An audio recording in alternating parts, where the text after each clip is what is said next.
Hi, and welcome to the first video for Confirmation Year 2.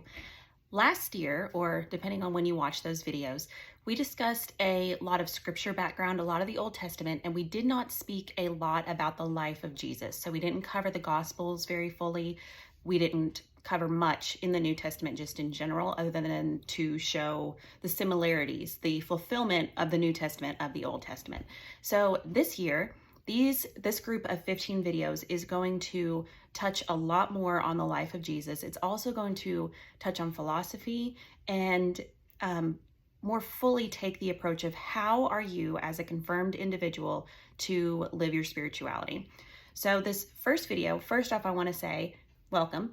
And if you're watching this video and you are interested in being in the second year confirmation program, please make sure you're registered and you've picked up all your supplies from the church office.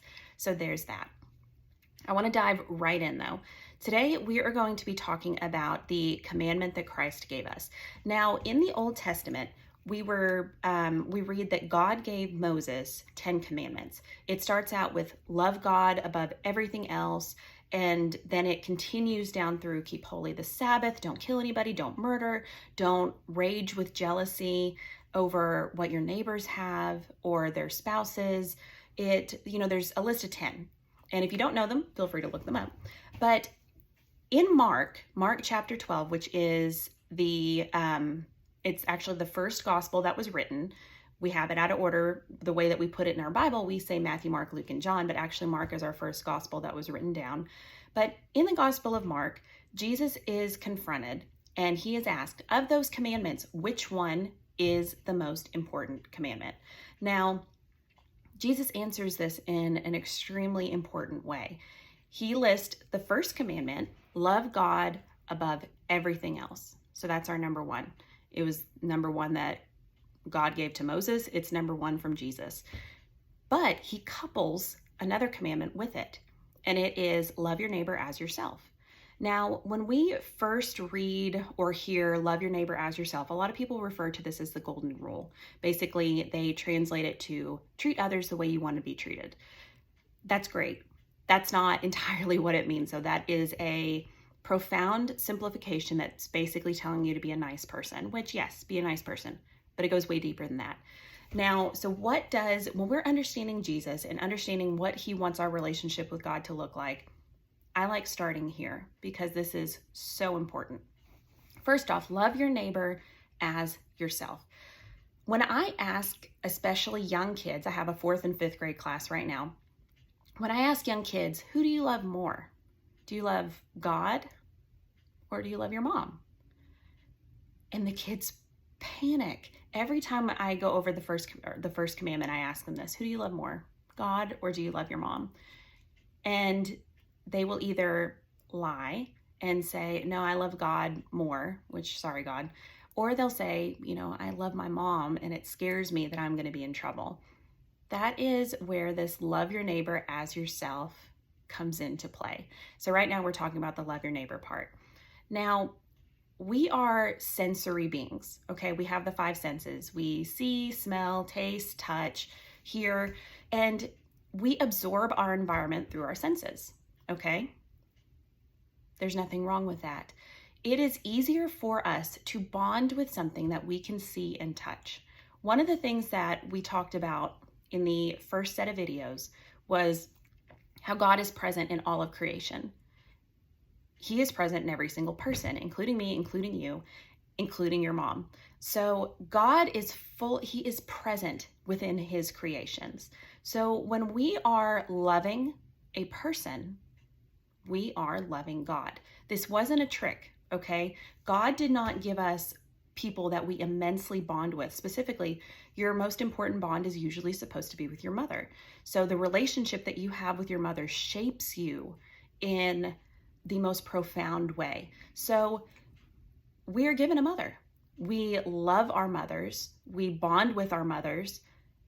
And that's not a sin. God is not saying you must love me more than your mom. What he is saying to us is, through loving your mom, you are loving me. If you think about it, who is it going to be easier to fall in love with? Are we talking about Jesus, who we read about his stories, the stories about him, we learn about what he's teaching us, or a person that you can see in front of you. Who is it easier to have that bond with? It's other people. Other people are also meant to teach us how to be in love, how to be in love with God, how to be in love with Jesus. It's a very important part. So if I were to ask you, who do you love more, your mom or your dad or God, and you feel like you're more bonded with your parents, it's okay, because in loving them, you are loving God, okay? Second part of this, which is actually the first part, when we talk about loving your neighbor as yourself, what does that look like? I know with me, especially if we went back to when I was in high school, and if you would have told me, talk to other people the way you talk to yourself, that means that I would be going up to other people and saying, you're a waste of space. You're not smart. You're not cute. I would say all these negative things because I felt so negative about myself growing up. I know a lot of us, especially in high school, suffer with our self-esteem, but the way that I would talk to myself if I was looking in the mirror was awful. I berated myself every single time I messed something up. It didn't matter if I was playing in a volleyball game or if I was at a swim meet, if it was something academically. Anytime I messed up, it erased the 100 times I did something well. The way I spoke to myself was awful. So if I look at this commandment from Jesus, love your neighbor as yourself, it was impossible for me to do that lovingly. If I asked you now on a scale of 1 to 10, where's your self-esteem? And go ahead and write this in your journal too. Where's your self-esteem? 10 being like, I think I'm awesome, nailing it, no issues whatsoever.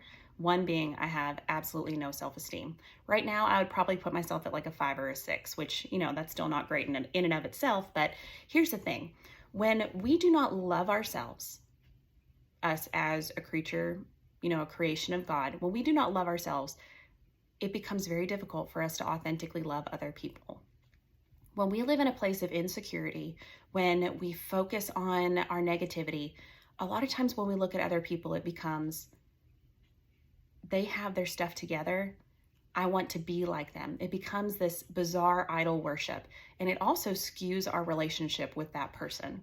There's this saying that you cannot pour from an empty cup. So if we're trying to love other people authentically and fully, if we do not love ourselves, we cannot authentically fully love them. A lot of times, especially for teenagers, one of the things this turns into is we feel so insecure about ourselves that we do not feel like we are worth being in relationship with. So we almost try to, manipulate's a strong word, we try to purchase other people's love, whether it's by sucking up to them or being overly generous or always giving them as much time as they want from us. We don't respect ourselves. So there's a very good reason why Jesus is saying, love yourself. Because when we recognize ourselves as a creation of God, we recognize ourselves as intentional, we recognize ourselves as wanted, that changes the way that we're able to treat other people. It removes the jealousy. It makes us authentically happy for other people when they are doing well. It just overall improves us in general. Again, how would you talk to other people if you talk to them the way you talk to yourself? So in your journals, what I want you to write is, how do you see yourself? Put it on that scale of 1 to 10. I want you to write down, how does that affect my relationship with other people, the way I see myself, okay? So write that down. I also want you to write down, what are goals that you have for yourself for loving yourself more authentically, okay? So there's our journal entries for this one. Now, we are going to be getting into the life of Christ. Very excited about that. And I will see you in the next video. Bye.